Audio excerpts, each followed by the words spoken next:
Hello everyone, with part 4 talking about mastering the Queen's Gambit opening. After d4, knight f6, c4, e6, today we're going to talk about the Nimzo-Indian.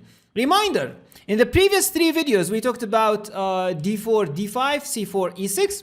This was the first, the second, the Slavs. Third video we talked about d takes c4, qga, Queen's Gambit accepted. So make sure to subscribe and hit the bell button so you get notified whenever the series is continuing.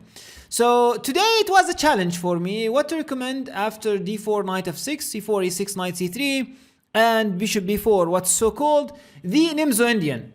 Because too many systems for white and too many systems for black, and I kind of discovered, or not discovered, but kind of reach the point where my recommendation is probably the most practical one, and it's not my own invention. It's already invented before, it's already played before by Nepo, by Giri, probably in the World Chess Championship against Ding, or Ding against Nepo, and later on Nepo against Giri played it.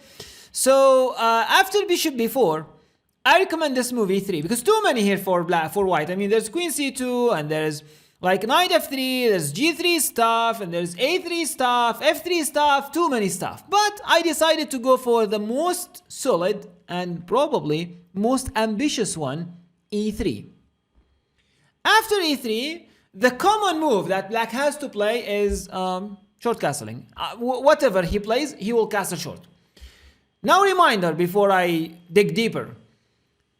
In the Lichess website, you can find a study, and there you find what we already talked about and what we will talk in future. I will leave a link in the description so you can reach it out. So after castling short, now I recommend this very interesting move a3. And these two exclamation mark, because of the practicality of this move. It's super duper practical. You will understand everything after this video, and you will be ready to fight against the Nimzo-Indian. So after a3, if moving the bishop away, for example, bishop here, it's losing a piece, so that's clear. And if bishop e7, thanks for the center. By the way, we forgot to mention this. I mean, the Nimzo-Indian is created or played firstly by Nimzovich, and his idea and his concept was, I don't want to fight for the center with pawns. No, I don't want to go with d5. I do want to fight for the e4 square, for the center, with pieces. So bishop b4 is played in order to pin the knight, so e4 is not available. And after e3, castling a3, now white saying, okay, you want or not you want, you have to take now, otherwise I will have this great center and I will have a big advantage out of the opening.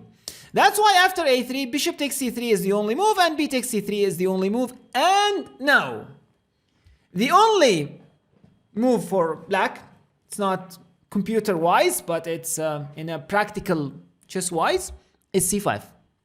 Other than c5, maybe black is suffering, and somehow you can say losing.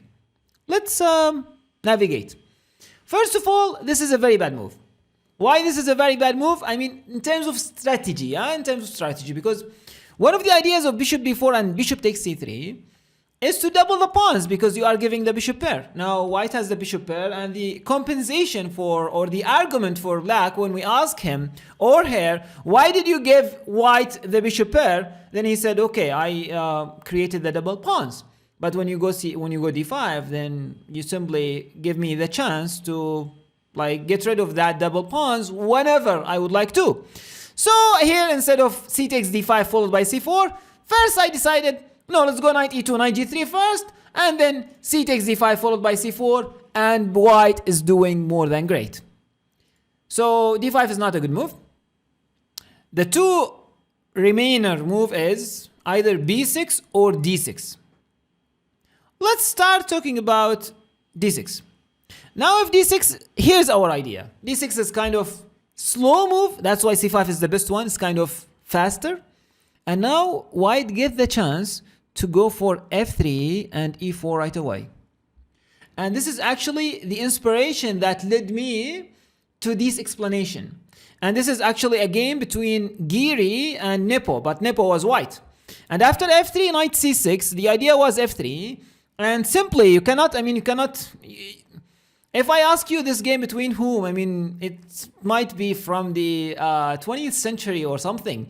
Why? Because the next moves for white is like rook a2, g4, h4, h5, g5, rook g2. Very crazy. Every single pawn is moved and crazy attack. But it's very, very risky for black because we are attacking the king. And here 𝒁𝒂 played h4, b6 and h5, bishop a6 and rook a2. This is actually a typical move and we will see it again and again.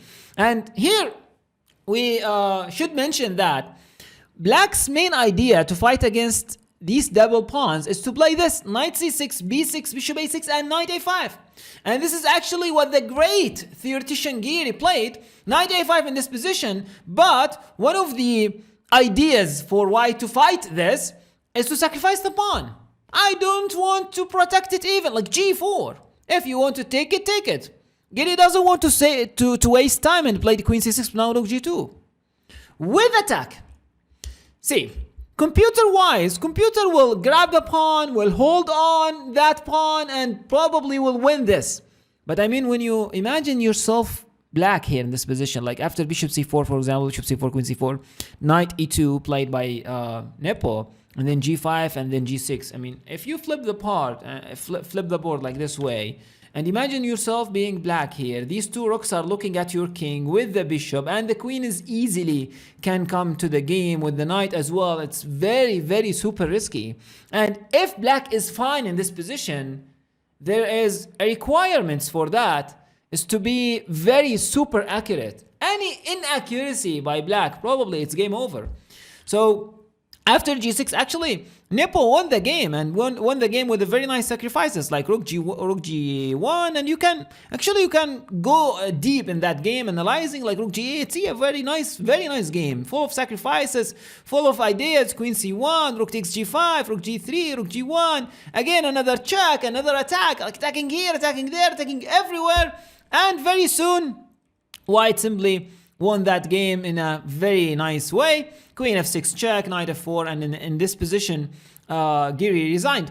Because there's a check, there's knight e6 to be coming, probably knight e6, and when the queen moved, then there's f8 queen, and that's interesting. Like this knight came here very early on in order to attack the pawn, but the pawn is not here, and everything is not here, and the game finished while the knight stayed on a5.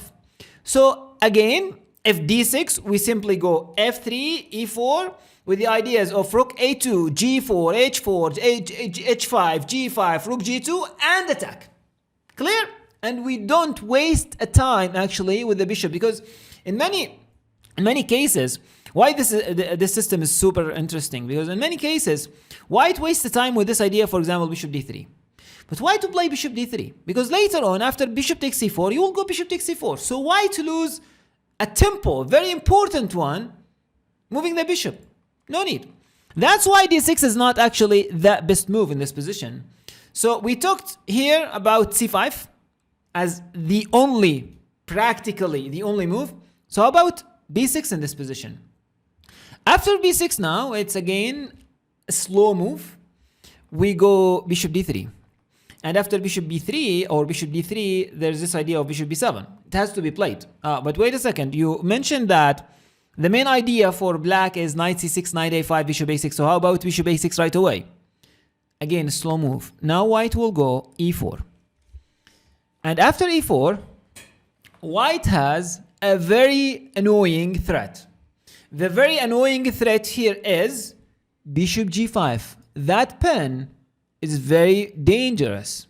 Never allow it if you're black. That's why here you will see like either h6, knight e8, or in some cases knight d7. Black has to do something now.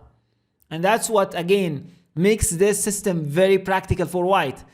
It's very important for black to be accurate.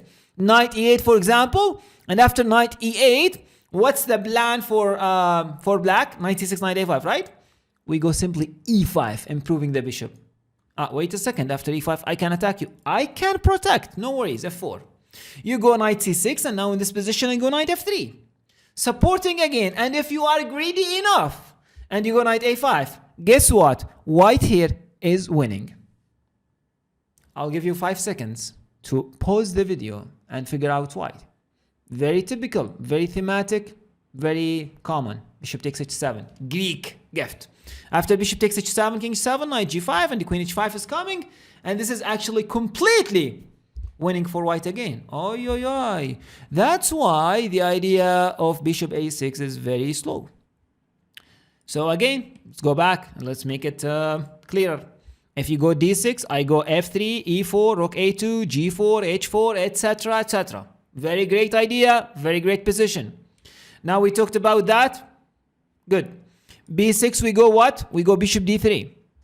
If bishop a6, already clear. We go e4, threatening bishop g5, and etc., etc. And if knight e8, then we go e5, f4, knight f3, and remember this Greek gift. So how about bishop b7? If bishop b7 in this position, black tries to stop this idea of e4, but I am insisting in that, so f3. c5, and now simply e4. And now what is the threat as we talked about it? Bishop g5. So wait a second. You might ask a question, like for example, say a6. For example, you might say, okay, what's that? I mean, why bishop g5 is very strong? Like I could go this, that, and I'm fine. I completely can say you're losing here, or black is losing because we do have h4, we do have f4, and you do have many weaknesses around your king. That's why in this position, after e4, knight e8 has to be played. And after knight e8, we go bishop e3, improving the bishop. Knight c6, and now in this position, very nice move, knight h3. Rook c8, we just castled. And this is actually a game between 𝒁𝒆𝒐 and 𝒁𝒂𝒏. And 𝒁𝒂𝒏 is very strong in terms of preparation and in terms of opening, but this game did not last long. 𝒁𝒂𝒏 took, because now one of the ideas for white, as we will see later, is d5. So 𝒁𝒂𝒏 took first, tried to do some counters against the c4 pawn, but simply rook c1. And after rook c1, e5 came, d5 followed. Knight a5, trying to attack here on c4. But now very interesting deep move by 𝒁𝒆𝒐. Rook c3. Why rook c3 is a very interesting move? Because I am ready now to support the c4 pawn by more pieces, if I would like to. But the way I see it, one of the main ideas for white is to clear the third rank and go for f4. And then this rook actually is going to attack from g3 or h3 after knight g5, for example. See how the game continues. The game lasts only 10 moves from here. Knight f6. 𝒁𝒂𝒏 played knight f6. He messed up. Bishop g5, very strong. He tried for h6 and g5, and he said, or he thought, I am fine, I can go knight h5, knight f4 afterwards, but in vain. Knight takes g5, very strong idea. After knight takes g5, I mean, if you take, I take back. And ideas like f4, as we said, f takes e5, rook takes f6, the rook can join the game. Actually, also the queen can join the game very quickly, very easily. Very harmonic play. So after knight g5, 𝒁𝒂𝒏 went back knight e8. Probably this is his idea, like if you move the knight, you lose the bishop. But I do have this very strong move, or 𝒁𝒆𝒐 have this very strong move. H takes g5, f takes g5, and after knight g7, very thematic, nice move. Rook f6, and after rook f6, bishop a6 attacking the pawn. But sorry, my friend, you're too late now. Queen g4, knight takes c4, and now simply bishop e1. What is the idea? The idea is queen h4, rook h6, and checkmate. Knight e8 play, trying to do something, but something is not enough. Rook h6, and after king g7, simply queen h5, and 𝒁𝒂𝒏 resigned the game. Because rook h7 will be, or will lead to a checkmate very, very, very soon. So actually, we're done now with this idea of b6. So again, our idea is to go for f3, e4, and attack. Bishop e3, bishop d3, knight h3 somewhere, castling, especially if bishop b7. Okay, now how about our best move? c5. Please, don't tell me that c5 will stop our ideas.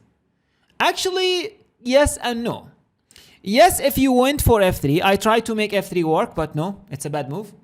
Because black is super fast. I mean, what's good about c5? It is a fast move. So black has to be, or white has to be kind of alert here. Otherwise, white will be in trouble. For example, after knight c6, e4, now d6, and if you go bishop e3, there's this idea, for example, queen a5. And again, black is super fast. Now after queen a5, this is under fire, and c takes d4 is under fire, and probably knight takes d4 because this pawn is under the pin.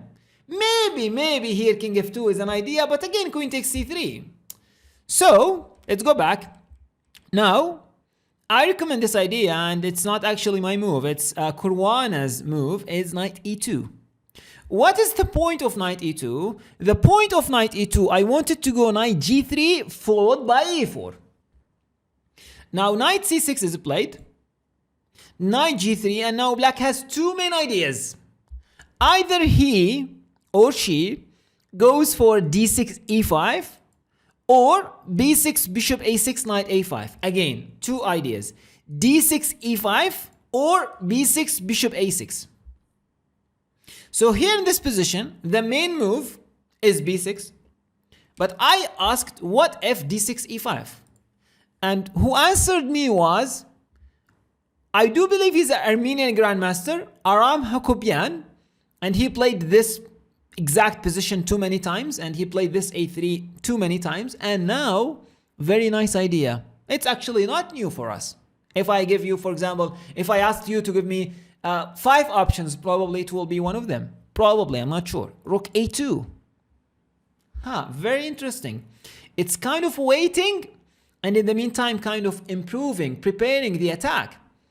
So after rook a2, e5 idea came, and now d5. And black seems to be happy now. Life is easy. I'll go knight a5, b6, bishop a6, attack on c4.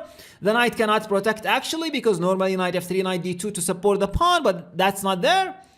But here's the idea, e4. Again, what is the threat of e4? Bishop g5. So knight e8, the typical reaction, and now bishop d3. You go b6, you wanted to go bishop a6, okay, I castle, bishop a6, and look at this move. This computer move. Wow. a4. Saying that, I don't care. IDK. I don't care. You attack me, I don't care. One of the ideas of a4 actually is to prevent knight takes c4. Because after knight takes c4, now queen e2, and you don't have b5, you'll lose a piece.